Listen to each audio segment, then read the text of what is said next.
अस्सलाम वालेकुम, मैं आपकी अपनी वेट हिरा सईद। आज का जो हमारा टॉपिक है बहुत ज़्यादा इंटरेस्टिंग है। आज हम बात करेंगे कि जब हम कोई किटन या कैट खरीदते हैं तो हम उसकी एज का अंदाज़ा किस तरह से लगा सकते हैं और किस तरह से हम आइडेंटिफाई कर सकते हैं कि उसकी एज क्या है। क्योंकि जब कोई भी हम किटन खरीदते हैं तो उसके लिए बहुत ज़्यादा ज़रूरी होता है कि हमें पता होना चाहिए उसकी एज क्या है, क्योंकि हमने उसकी डिवर्मिंग भी करवानी होती है, वैक्सीनेशन भी करवानी होती है। उसके साथ साथ फूड जो है वो बहुत ज़्यादा इम्पॉर्टेंट रोल रखती है एक किटन की ग्रोथ में। क्योंकि अगर हम अपने किटन को जो है हाई न्यूट्रिशन फूड नहीं देते, हम प्रोटीन ज़्यादा नहीं देते, तो उससे क्या होता है कि उसकी ग्रोथ अच्छी नहीं होती। इसलिए एज का पता होना जो है बहुत ज़्यादा ज़रूरी होता है एक किटन के लिए ख़ास तौर पे। लेकिन अडल्ट कैट जो होती हैं इनकी एज का अंदाज़ा लगाना थोड़ा मुश्किल भी होता है, और इसके साथ ही इसमें जो है अगर हमें उसकी एज का अंदाज़ा होता है तो उससे हम उसको जो है अच्छा फूड दे सकते हैं। क्योंकि अगर कोई ओल्डर कैट है जिसकी एज बहुत ज़्यादा है तो हमें उसको जो है ज़्यादा सॉफ्ट फूड देनी होती है, क्योंकि उसके जो दांत होते हैं वो भी कमज़ोर हो चुके होते हैं और वो सही से फूड को नहीं चबा पाती। सबसे पहले हम बात करते हैं कि एक किटन जो होता है उसकी एज का अंदाज़ा हम किस तरह से लगा सकते हैं, किस तरह से हमें पता लगता है इसकी एज क्या है। इसमें हम जो है उसके दांत देखते हैं, उसके साथ जो है उसका बॉडी वेट देखते हैं। दांत जो होते हैं ये बहुत ज़्यादा इंपॉर्टेंट रोल रखते हैं एक किटन की एज का अंदाज़ा लगाने में। और इसमें क्या होता है कि जब किटन जो होता है वो 3 वीक्स का होता है, मतलब 3 हफ्ते का होता है, तो उसके जो सामने के दांत होते हैं जिनको हम इंसाइजर टीथ बोलते हैं, जो सामने वाले दांत होते हैं ये आना शुरू हो जाते हैं। और इसी तरह से जब उसके बाद उसके जो है प्री मोलर और मोलर आना स्टार्ट हो जाते हैं। और जब हमारा किटन जो होता है वो 5 से 6 हफ्ते का होता है तो उसके जो सारे बेबी टीथ होते हैं वो निकल आते हैं। और उसके बाद जो है उसके जब वो मतलब 10 हफ्ते का होता है या 12 हफ्ते का होता है तो उसके जो सामने वाले इंसाइजर टीथ होते हैं वो गिरना शुरू हो जाते हैं और उनकी जगह पे जो है परमानेंट टीथ आना शुरू हो जाते हैं। और आप पिक्चर में देख सकते हैं कौन से इंसाइजर टीथ होते हैं, कौन से मोलर प्री मोलर होते हैं। और इसके साथ ही जब हमारा किटन जो होता है वो 5 से 6 माह का होता है तो उसके तमाम परमानेंट टीथ जो होते हैं वो निकल चुके होते हैं और उसके बेबी टीथ जो होते हैं वो गिर चुके होते हैं। इस चीज़ से हम अंदाज़ा लगा सकते हैं कि हमारी किटन की एज क्या है। और जैसे कि मैंने आप लोगों को पहले भी बताया कि हम उसके बॉडी वेट से अंदाज़ा लगा सकते हैं कि हमारे किटन की एज क्या है, जो कि एक थंब रूल है।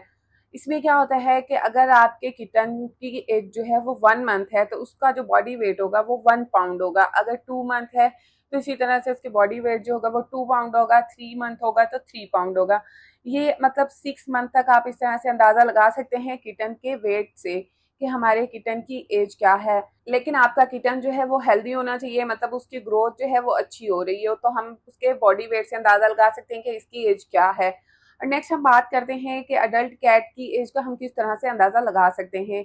अडल्ट कैट के हम सबसे पहले दांत देखते हैं। अगर उसके दांत जो हैं बहुत ज़्यादा शाइनी हैं, ब्राइट है, मतलब साफ हैं, तो आपकी जो कैट होती है वो मतलब यंग होती है, उसकी एज जो है वो 3 से 4 ईयर हो सकती है। और अगर उसके दांतों पे बहुत ज़्यादा प्लेक है, टार्टर है, मतलब येलो येलो हुए हुए हैं, तो उससे क्या होता है कि उसकी एज जो है वो ओल्ड हो चुकी होती है, मतलब उसकी एज जो है वो 7 से 8 ईयर भी हो सकती है। और इसी तरह से हम उसकी आइज़ से भी अंदाज़ा लगा सकते हैं कि कैट की एज क्या है। जो कैट होती हैं उनकी जब आइज़ जो होती हैं बहुत ज़्यादा ब्राइट होती हैं, शाइनी होती हैं, तो इसका मतलब ये होता है कि आपकी कैट जो है वो यंग है। और अगर उसकी आइज़ जो है बहुत ज़्यादा डेंस हो रही हैं तो उससे क्या अंदाज़ा हम लगा सकते हैं कि हमारी कैट की जो एज है वो 5 से 6 ईयर है। और जब हमारी कैट की एज जो होती है वो 10 ईयर हो जाती है तो उसकी जो आई होती है उसका लेंस जो होता है वो वाइट होना शुरू हो जाता है। तो इन चीज़ों से भी हम थोड़ा अंदाज़ा लगा सकते हैं कि कैट की एज क्या है। और इसके साथ ही जब हमारी कैट जो है अपनी ग्रूमिंग करती है उससे भी अंदाज़ा लगा सकते हैं कि कैट की एज क्या है। जो यंग कैट होती हैं जिनकी एज 2 से 3 ईयर्स होती है वो अपनी रेगुलर ग्रूमिंग जो है वो करती रहती हैं। और जो कैट जो होती हैं वो थोड़ी ओल्ड एज में चली जाती हैं, मतलब 7 से 8 ईयर की हो जाती हैं, तो वो अपनी ग्रूमिंग करना कम कर देती हैं। इसकी रीज़न ये भी हो सकती है कि उनके जो दांत हैं वो कमज़ोर हो चुके होते हैं, वो डेंटल प्रॉब्लम हो सकती है, उनको कोई भी किडनी प्रॉब्लम हो सकती है और लीवर प्रॉब्लम हो सकती है। ये तमाम रीज़न भी हो सकती हैं कि वो अपनी ग्रूमिंग नहीं करती प्रॉपर।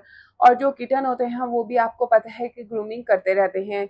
तो जो अडल्ट कैट होती हैं इनकी एज जो होती है ये मैक्सिमम जो होती है 15 से 16 ईयर होती है, अगर हम इनको हेल्दी फूड देते हैं। और लास्ट में मैं आप लोगों को यही कहूंगी कि इस चीज़ से कोई भी फ़र्क नहीं पड़ता कि हमारी कैट की एज क्या है, क्योंकि अगर हमारी कैट हेल्दी है, बहुत ज़्यादा खुश है, खाना सही से खा रही है, हम लोगों के साथ खेल रही है, तो ये चीज़ें जो होती हैं ये बहुत ज़्यादा वैल्यू रखती हैं। और एक किटन के लिए जो है बहुत ज़्यादा ज़रूरी होती है कि हमें उसकी एज पता होनी चाहिए ताकि हम उसकी टाइम पे डिवर्मिंग कर सकें, वैक्सीनेशन करवा सकें। और वैक्सीनेशन जो है बहुत ज़्यादा ज़रूरी होती है। आप अपनी किटन और कैट की वैक्सीनेशन का बहुत ज़्यादा ख्याल रखा करें। इससे हमारी कैट जो होती है बहुत से वायरल इन्फेक्शन से बची रहती है।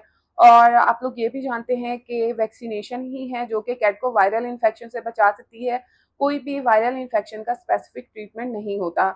और किटन की एज हमारे लिए इसलिए भी बहुत ज़्यादा ज़रूरी होती है जानना ताकि हम उसकी न्यूट्रिंग और स्पेइंग करवा सकें। अगर आप चाहते हैं कि आप उससे कोई किटन नहीं लें और वो आप लोगों को इन फ्यूचर तंग नहीं करे ज़्यादा, तो आप जो है उसकी न्यूट्रिंग और स्पेइंग करवा सकते हैं 6 मंथ तक। मैं उम्मीद करती हूँ आप लोगों के लिए ये वीडियो काफ़ी हेल्पफुल होगी। अगर आप लोगों को मुझसे मज़ीद कोई क्वेश्चन करना हो तो आप मुझे कमेंट कर सकते हैं, इंस्टाग्राम पे मैसेज कर सकते हैं और नए-नए टॉपिक भी सजेस्ट कर सकते हैं। Thanks for watching. अल्लाह हाफ़िज़।